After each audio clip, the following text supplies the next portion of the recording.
Dear Sirs, first a brief introduction. My name is David, I am 28 years old and I currently reside in Harrogate, North Yorkshire, England. I have been a fan of mixed martial arts since the autumn of 2005, which is when I discovered its existence. I am quite heavily involved in the online MMA community. You will note that I do predictions and recap videos on YouTube under the profile name Pulvaris, and that I am in fact the only non-American to be a senior moderator on Matt Hughes' forum, where I post by the screen name Tyburn.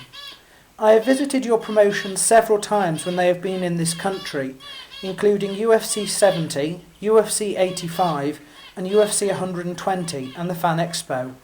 I neither train nor compete myself. Secondly, why am I writing to you?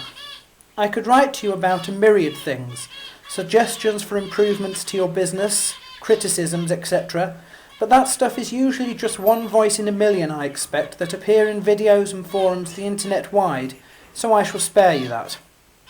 I wish to talk to you about a former UFC lightweight champion called Jens Pulver.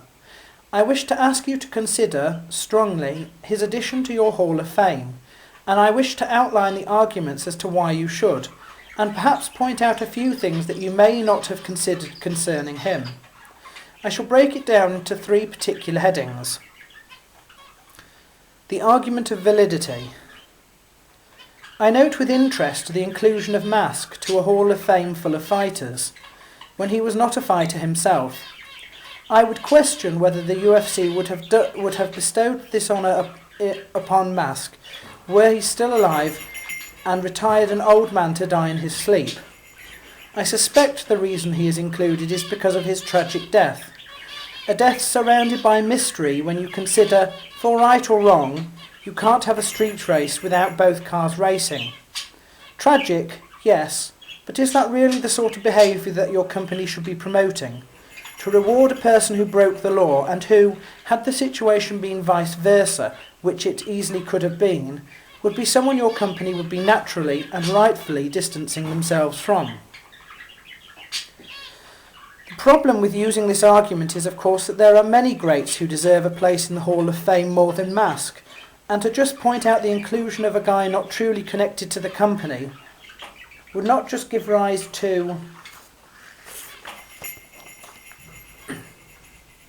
nominations for such as Patrick Miletich, but also, logically, any fighter who ever lived. The argument of legacy. Perhaps one of the strongest reasons for involving Jens Pulver in the Hall of Fame would be his legacy. Jens Pulver was the first lightweight division champion, a champion who managed to defeat BJ Penn's title contention within his prime, something that at the weight class has only just been repeated, and Penn is now a rapidly ageing fighter, as we will all soon see if he doesn't return to his natural weight division soon. When Jens Pulver relinquished his title, the whole division disappeared for years. Neither BJ Penn nor Cowell Uno could seemingly keep the division together. Upon arriving back to the institution, Jens Pulver did his stint on The Ultimate Fighter, so successfully that his team were fighting themselves in the finale because BJ Penn's team had been obliterated. Whilst Jens Pulver lost the battle, he certainly won the war, and need we be reminded that Jens Pulver and BJ Penn are now one apiece. There is no clear advantage to Penn. Penn may have got a stoppage, but Pulver's defence was at championship level. On his move to WEC, Jens Pulver managed to highlight the greatness of the lower weight classes, especially with his clashes against Uriah Faber. He proved that actually you don't need to be a rude person, hyping yourself and hating on your opponent to profile a huge fight. That fight may have been the highlight of WEC's entire existence. But perhaps Jens Pulver's biggest legacy has just occurred this past month. There was a dream nearly a decade ago that those fighters able, and in terms of public opinion far faster and far more exciting, would be included and recognised by the premier organisation. Various steps have happened. Jens Pulver is the godfather of 3 divisions, the lightweights, which he personally established, and now the featherweights and the bantamweights, which were first allowed to flourish as part of the Zuffer brand under World Extreme Cage Fighting, but finally were accepted in all their glory, actually into the UFC itself. That was Jens Pulver's dream, more than anyone else's. Those fighters you have on your roster now, many of them grew up wishing to be like Jens.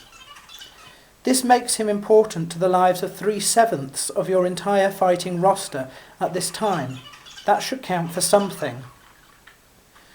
Whilst the argument above is good in establishing Jens Pulver as one of the best, there is still little reason to single him for admission versus anyone of the calibre, like Anderson Silva, Georges St. Pierre or BJ Penn, for example. The argument of Rome. So I come to my final argument, one which, unless you have been already made aware of me online, you will probably never have heard of before. In every established sport, eventually a few personalities get loved, not for what they do, but for who they are. This entitles them to a privilege that no one else in competitive sports can get.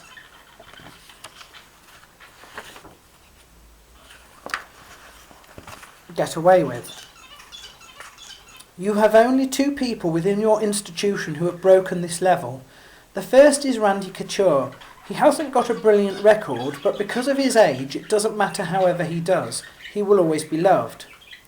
To master the mob of personal opinion in this way is nigh on impossible, you understand. Anyone else who had lost 6 fights in a row would have had their whole career in ruins. So can you explain to me why Jens Pulver is more popular now than when he was your UFC champion? Can you also explain why he is the most written and documented fighter? Not only does he have his own autobiography, but he also has an outsider written book about him. Not only does he have his own training video set, he has a documentary made on him that is about to go on a theatre tour. Now I understand that he could not be kept on the roster, honestly I do. But do you realise that he can effectively do no wrong in the eyes of the fans? Do you realise that his stock is increasing even now? You are a big part of his heritage, although he is the first fighter to represent the sport almost more as a man than a fighter. He is also bound up with your history. You have a stake in having helped him to get recognition, even though he doesn't work for you anymore. Deep down you know that he should be granted access to that Hall of Fame. I shall be starting my own campaign in order to drum up support, but of course nothing I or any fan can do will cause the response we desire. That is purely up to your jurisdiction. Even if these papers get chucked in the nearest bin, I felt it important enough to mention. I know that it would mean the world to Jens Pulver to get the ultimate recognition and the ultimate thank you from your company. I would love to see his heartfelt reaction and to know that he has been rewarded for everything that he has been through and all he has achieved. I sincerely hope that after reading this, maybe you feel the same. With high regards, Emoria Fidesz.